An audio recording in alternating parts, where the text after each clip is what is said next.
Hello everyone, this is a video that I was excited to do, and it's just in time for the major video game release day, Tuesday the 11th of November 2014. Assassin's Creed, not only does Unity come out for the PS4, and I will be doing an unboxing. I have the collector's edition that I pre-ordered, so I will be doing an unboxing of that game, along with, for the last-gen consoles, Assassin's Creed Rogue.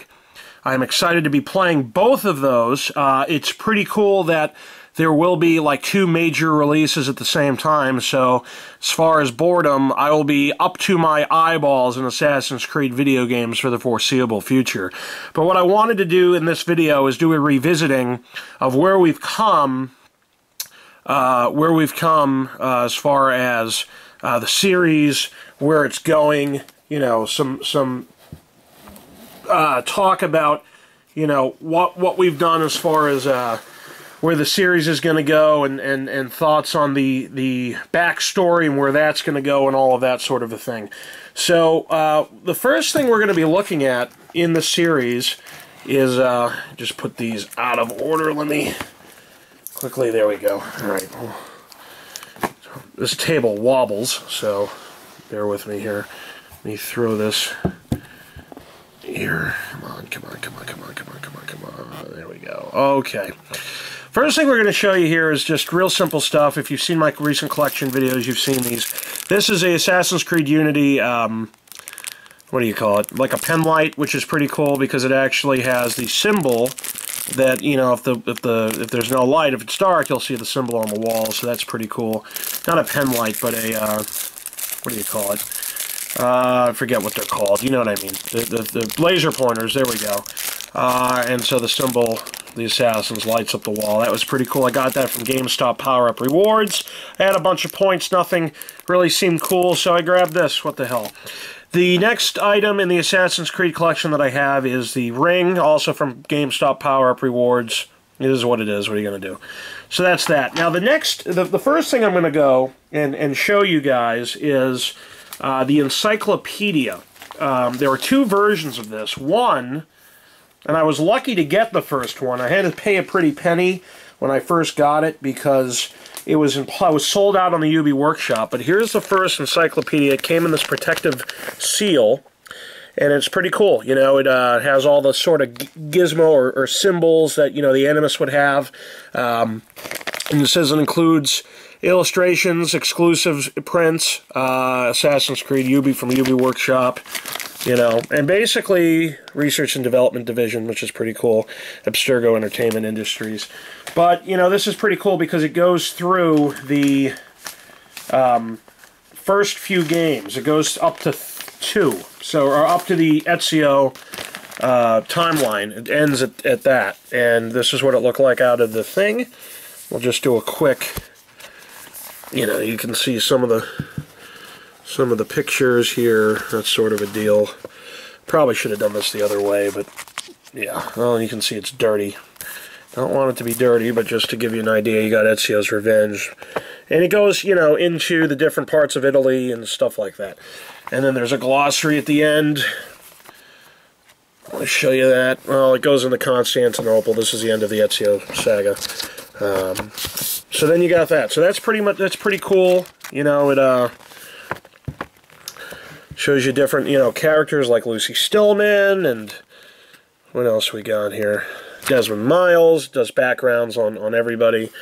Born in 1987, I'm sorry. So there you go. You know, pretty cool stuff. So that's the first encyclopedia. And the second encyclopedia is the exact same thing as the first. What they've done is they've updated some of the content in the first couple of games, and then they added in Assassin's Creed 3 as well. So this is the second one, as you can see here. Encyclopedia 2.0, I believe they called it. And some of the sections that were updated were, let me show you, it should say here. Yeah, they've added recent history End of the World, postponed. And then the characters they updated were Achilles from Assassin's Creed 3. Connor, obviously, from Assassin's Creed 3. Let me see if I can zoom in here. There you go. Friends and allies of Connor. You got George Washington, Achilles, Founding Fathers, Samuel Adams, his friend, I think, that died there when he grew up with him in the beginning, Lafayette, Benjamin Franklin, Homestead Women, Duncan Little, Paul Revere, and then his enemies like Haytham Kenway, and so on and so on and so on and so forth. And then you got Aveline de Grandpierre, which is from Assassin's Creed 3 Liberation, Daniel Cross, Nikolai Orlov. Who are those people? Who's Daniel Cross and Nikolai Orlov? Well, you're about to find out. Because the cool part of everything here is I also have the comics. Not the comics, but the graphic novels. And Nikolai Orlov was a 17th century Russian, I believe. Well, first, before we go into that, yeah, here's Orlov. And you have the chain. It's called Assassin's Creed The Chain. Let me zoom out so you guys can see what we're talking about here. But you have Assassin's Creed The Chain from the UB Workshop. And just to give you a background of it, the sequel to the critically acclaimed graphic novel Assassin's Creed The Fall, based on the hit video game series. So The Fall is this. Okay. And show you the back. Well, actually, this is just an advertisement for somebody else. But in the fall, what happens is, I forget, it's been a while. But there were 3 little comic book issues, graphic novels, if you will. And Daniel Cross, if you guys remember, Daniel Cross, I believe, is the same guy that in Assassin's Creed 2 and into 3, Desmond Miles has to eventually fight him off. This is one of the subjects that went crazy after the Animus and in the end working for the Templars. And so he's running around, you know, unstable, if you will. But so Daniel Cross, one of his ancestors was Nikolai Orlov, and in Russia. So that's how that works out. So anyway, you got so Daniel Cross is the guy that Desmond ends up killing. And then if I'm correct, and if I'm wrong, please. I don't want to sound like one of those know-it-alls that knows everything ends up wrong, so please correct me in the comment section below. But I believe Daniel Cross is the guy that Desmond Miles ends up killing in the last Assassin's Creed 3, in the current when he kills Warren Vidic as well. And then in the current story, or the old storyline, present day though. And then Nikolai Orlov was an ancestor of Daniel Cross. And so you go through Nikolai Orlov and how that works. So there's The Fall. That's number 1, issue number 1. And issue number 2 was called The Fall. It's still The Fall, but this is number 2 of The Fall. And then number 3, here's number 3. And I actually have never opened it. This is still sealed, which is pretty cool. So how do I know what happens? Well, this is the sequel. It's called The Chain. So that's how that works out. And that's a sequel to number 1, number 2, number 3. Unless I'm an idiot and The Chain is actually 1, 2, and 3 together. No, I don't. It might be. Let's see here. Now, here we go. Let's just read this to you guys. Daniel Cross. In the year 2000, a troubled, recovering drug addict, Daniel Cross, is overcome by hallucinations of a possible past life. He is stopped from killing an innocent bystander by Hannah Mueller, an assassin. Daniel has inexplicable knowledge of the Assassins and Templars, but has no memory of being in the Brotherhood. Paul Bellamy, another assassin, manages to induce one of Daniel's visions and determines that he is experiencing the memories of his ancestor, the Russian assassin Nikolai Orlov. So there you go, I was right about that. After one vividly strong vision, Daniel reveals that he finally understands his purpose, to find the leader of the assassins, the mysterious and elusive Mentor. As word of the enigmatic Daniel travels through the assassin organization, he voyages the globe, speaking to assassins all over the world, and rising to a position of prominence and dynamic influence. As Daniel finally meets the mentor, he is suddenly overcome by previously buried memories rushing to the surface. Unable to control himself, his subconscious abstergo programming forces him to strike out and murder the mentor. Shaken, Daniel flees and decides that his only recourse is to return to the abstergo lab that created him, where his last request is to be inserted into the Animus. Now, if you read these behind-the-scenes type graphic novels and everything else, Daniel Cross is actually credited to being one of the key components of the almost extinction, if you will, of the Assassin Order. When he killed the mentor, it crippled the assassins big time, and the Templars had such an upper hand, it was unbelievable. And then as far as Nikolai Orlov goes, his story is charged by the Brotherhood with retrieving a powerful First Civilization staff. Assassin Nikolai Orlov boards the Imperial train where he is overpowered by Tsar Alexander III in a brutal fight. He later leads a team of assassins to capture the artifact in Tanungska, but the facility is destroyed by an immense energy blast, amplifying the staff's power and projecting a complex, overwhelming vision of the simultaneity of time and space into Orlov's mind. Years later, as the October Revolution of 1917 fills the streets of Petrograd, Orlov is surprised to see a photograph of Tsar Nicholas II holding the staff. He infiltrates the palace and confronts the Tsar, determining that this staff is a counterfeit and that the original was indeed destroyed. Although a splinter of it came into the possession of Grigory Rasputin, who used it to influence the minds of those around him. Tired of being a pawn in the ages-old struggle between the Order of Assassins and the Templars, Orlov exhumes Rasputin's corpse, finds the splinter, and uses it to escape Russia and sail to America, where he hopes to at last live a life of peace. So that's what happened in the fall, and then this is the chain. This is the sequel to it. The next graphic novels, if you will, there's a three-part series called, the first one is Desmond. Okay. This is what these are, hardcovers. And then, show you the back here. Well, what does it say? Well, why is Desmond Miles being held prisoner under high security in a mysterious experimental laboratory? What incredible secret is buried deep within his DNA and concealed by his genetic memory? Why are they delving into the past lives of Desmond's ancestors, all of whom belong to a sect of assassins? Don't they know it's dangerous to reawaken the memory of an assassin? The characters from the hit video game Assassin's Creed, which has now sold more than 8 million copies, come to life under the penmanship of celebrated writer Corbiran and artist Djalal Defali, who take us on an exciting adventure which defies time and science as we know it. A completely new story which will shock and surprise new readers and video game fans alike. So that's the first book. The second book is called Achilles.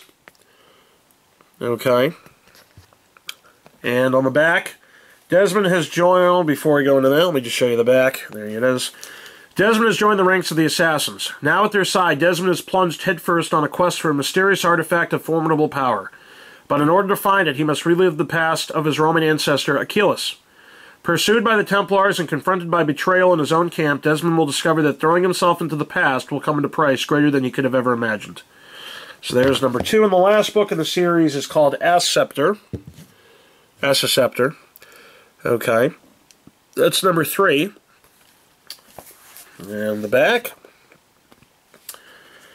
Achilles wants desperately to avenge the death of his father. His thirst for revenge leads the assassin to Rome and sets him on a quest for the hidden Ankh. But it's not going to be easy, as the savage barbarian tribes led by the deadly assassin Asceptor are ready to descend upon Lugdunum in Italy. So those are the 3 books in the Titan book series of the graphic novels, and then this one takes place in India.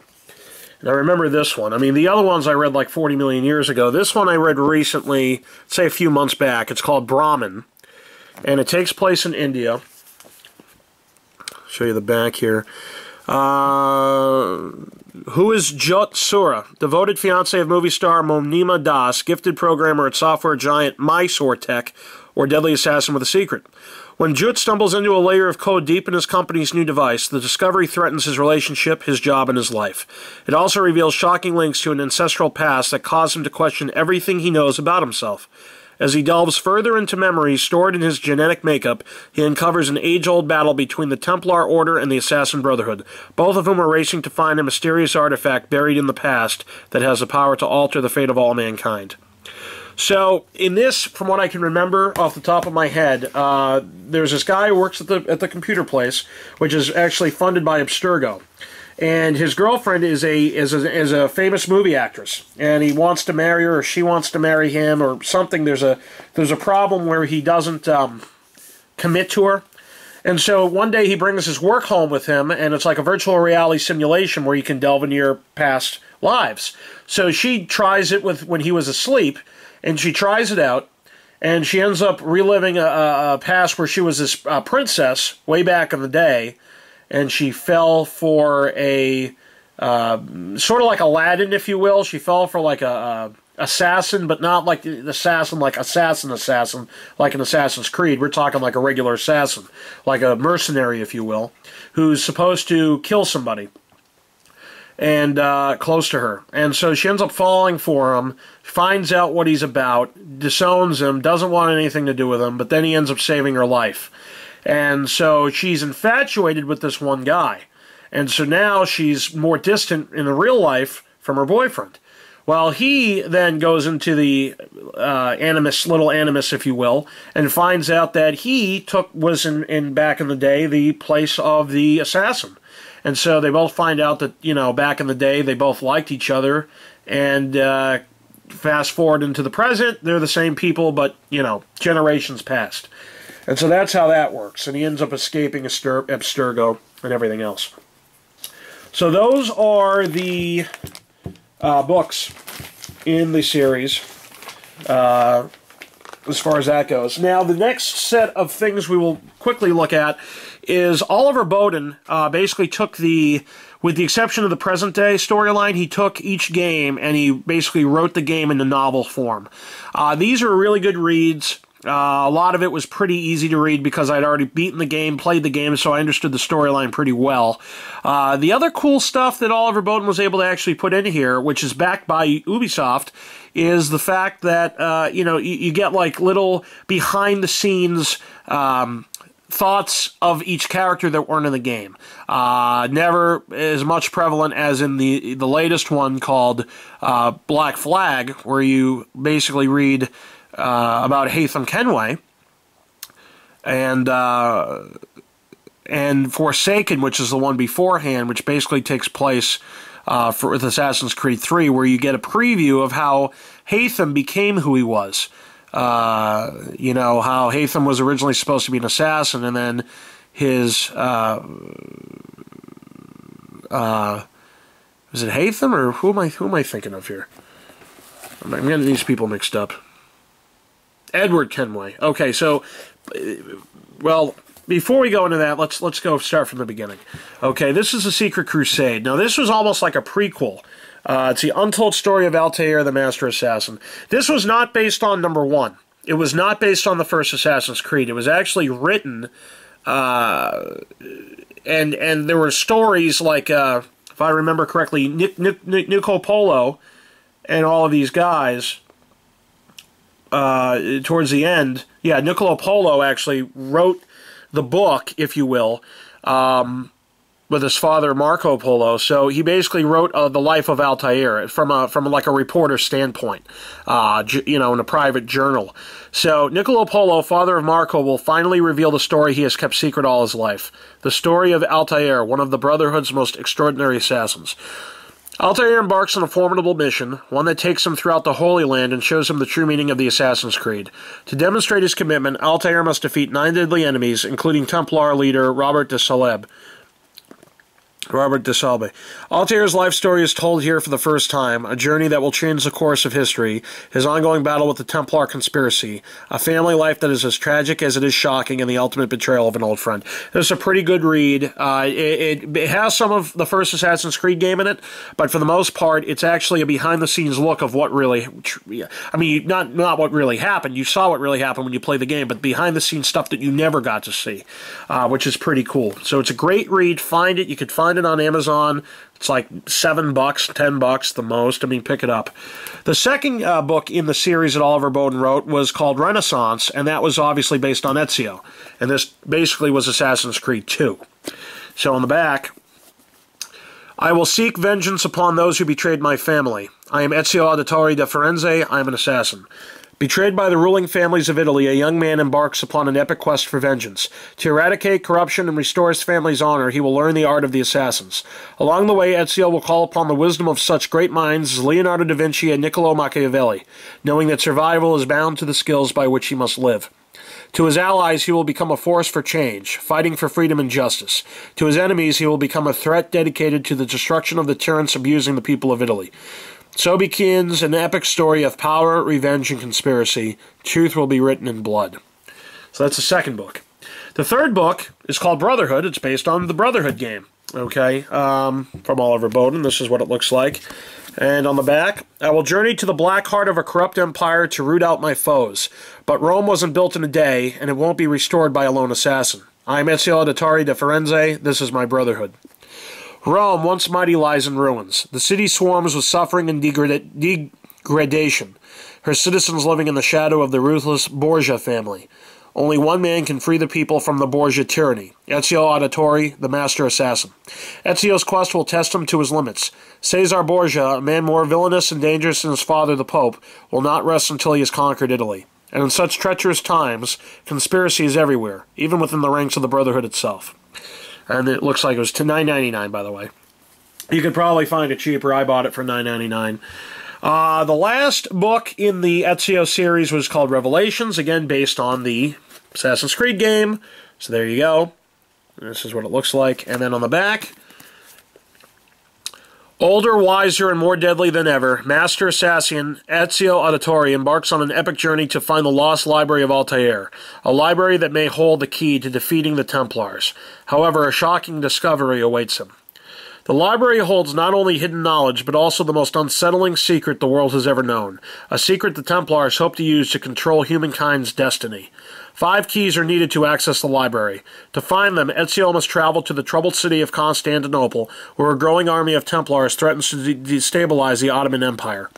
Walking in the footsteps of his predecessor, Altair, Ezio must defeat the Templars for the final time. The stakes have never been higher, and what started as a pilgrimage has become a race against time. So, that's the Ezio trilogy, if you will. And the next book is Forsaken. Now, again, this had to take place with Assassin's Creed 3, with Connor. But this is Haytham Kenway. This isn't actually Connor. And Haytham Kenway, you find why Haytham is becomes a Templar, which is pretty cool. There's a backstory in here that you didn't find out in the video game. But anyway, I am an expert swordsman, and I am skilled in the business of death. I take no pleasure in my skill, simply I am good at it. 1735 London, Haytham Kenway has been taught to use a sword from the age he was able to hold one. When his family's house is attacked, his father murdered, and his sister taken by armed men, Haytham defends his home the only way he can. He kills. With his family destroyed, he is taken in by a mysterious tutor who trains him to become a deadly killer. Consumed by his thirst for revenge, Haytham begins a quest for retribution, trusting no one and questioning everything he has ever known. Conspiracy and betrayal surround him as he is drawn into the centuries-old battle between the Assassins and the Templars. Now, spoiler alert as far as this goes, I remember this book pretty well. Basically what happens is when Haytham was a kid, Edward, who was his father, he knew eventually that he was an assassin because when his father got killed, a trusted friend that had a crush on Edward's sister and wanted to marry her, on Haytham's sister and wanted to marry her, ends up kidnapping her, and so for the longest time he was led to believe that it was an assassin who did that. That's why he joined the Templar Order. What it turned out to be was an assassin that, it was really a Templar that masked himself as an assassin to get close to Haytham, to get close to Edward, really to Haytham, really to Edward, to get close to Edward, who was Haytham's father, Haytham's father. So Haytham, for all those years, really thought that the assassins were the enemy. Edward obviously was an assassin because you find out what happens when you play Black Flag. But so Hatham ends up becoming a Templar, and it sucks because, you know, you find out, well, things might have been different, but the long and short of it is Hatham becomes a Templar because he believes an assassin killed his father and kidnapped his sister.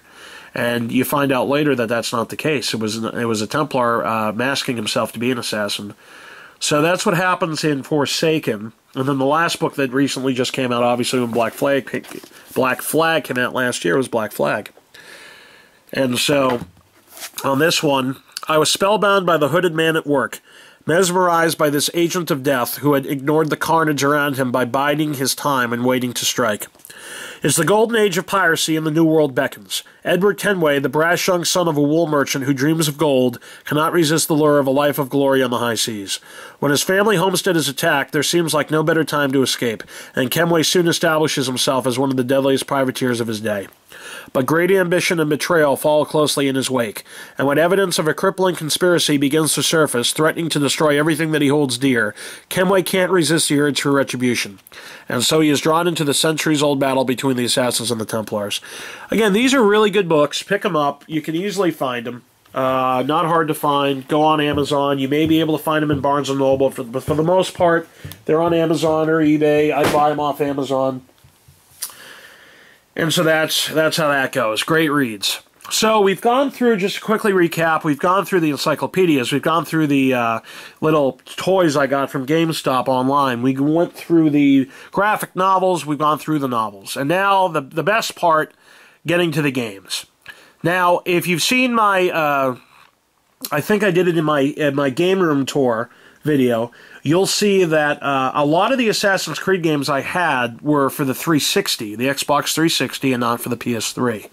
And the reason for that is because when I was younger, obviously when Xbox 360 came out, that was the system I bought. I did not buy a PS3. I had an Xbox 360 for a long time. And then for Christmas one year, my girlfriend at the time had bought me a PS3 because I originally thought that Kingdom Hearts 3 would come out for that system, which obviously it didn't. And also MLB The Show, I needed to play baseball games because 2K Sports baseball games were just so bad. So, and EA Sports obviously lost the licensing to 2K when EA got Madden, or the football license, I should say. 2K grabbed up the baseball license. And the funny part is, just a quickly side topic, they each grabbed the wrong license. EA's baseball games were great, were awesome, they were fun to play, they were great. 2K's football games were miles ahead of EA's Madden games, miles ahead. And they ended up getting the wrong license, you know, as you find out now. Each one getting the game that they can't make make the worst. But so the only baseball game really that was out there was Sony's, and so I ended up buying a PS3, or my girlfriend got me the PS3 for Christmas. So there were two reasons I got a PS3 at that time. One obviously was the baseball, two was Kingdom Hearts 3, which never came out. So as it stood, when the other Assassin's Creed games had come out, I just grabbed them for the 360 to keep it sort of similar. You know, I didn't want one being on the 360, one being on a PS3, blah, blah, blah, blah, blah, blah, blah. So a lot of these games you'll see are the major games are on the 360. Now that I have a PS4, I will be, from now on, when they come out with current-gen Assassin's Creed games, I will just be buying them for the PS4. Unless something really major and I need to buy an Xbox One, but for the most part it'll be PS4. So, you'll see the first game. I remember getting this at GameStop. This is still my original copy. I bought it used for $20. We're talking 2010, I think I bought it. And I remember seeing commercials for the game. I really didn't know what it was about. I looked at the back, and I'm like, you know what, this looks pretty cool, so I grabbed it. And what grabbed me about the game was not so much the game itself, but the science fiction storyline in the present day. You know, who is Desmond? Why did he get kidnapped? What is Abstergo? What is really going on? Who is behind everything? What are these mythical powers that they're talking about, or mythical, you know, artifacts that they're looking for? And it was a great game. Assassin's Creed 2, which we'll get to, very shortly, but that was pretty much the best game so far in the series, in my opinion. I'll get to why in a moment, in my personal opinion. But looking back, and for a while there, I really didn't get... I flew through the story, Assassin's Creed 1. I didn't, at the time I beat it, I didn't collect or fight all the Templars. I didn't collect all the hidden stuff. I didn't do any of that stuff. I just wanted to beat the game. And then, I would say last year, I was bored, and my OCD kicked in, and so I went through every single Assassin's Creed game. It took me a week. But, I went through every single one and collected every collectible you could find. So when I went back through the first game, I beat all the Templars. I got all the treasure chests and all that sort of a deal. And it took a million years. I got all the flags, King Richard's flags and all that stuff. But the game was really cool, and I was excited to see what would happen in the second game. At the time, obviously, that I had bought the first game, the second game had already come out, but I hadn't played it yet, obviously, because I had played this one. The next game in the series was for the DS. It was like a little bit of a side mission. It was called Altair's Chronicles. And on the back, for those of you who haven't played the game, it was pretty cool. It used some of the touch screen with the stylus. But basically, it's a prequel to the console version, it says, and it says, developed specifically for Nintendo DS, Assassin's Creed Altair's Chronicles tells the story of Altair before the events of the console version. So you can pull off amazing acrobatic moves and explore a fully 3D rendered medieval world, master sword fights, stealth assassinations, combo attacks, and a variety of weapons. Use your stylus to interrogate informers and pickpocket precious items from the crowd. So, it was cool. I mean, was it a great game? No. Was it fun? I guess so. I beat the game it was a very short game. I beat it in probably 3 or 4 hours, if I remember. But it was nice. It was nice for a collector. First of all, I need every Assassin's Creed game there is. But for a video game player, besides the collecting part, it was a really cool game. So we're going to stop here, and we're going to continue on with the last part of the Assassin's Creed revisiting. Thank you for watching.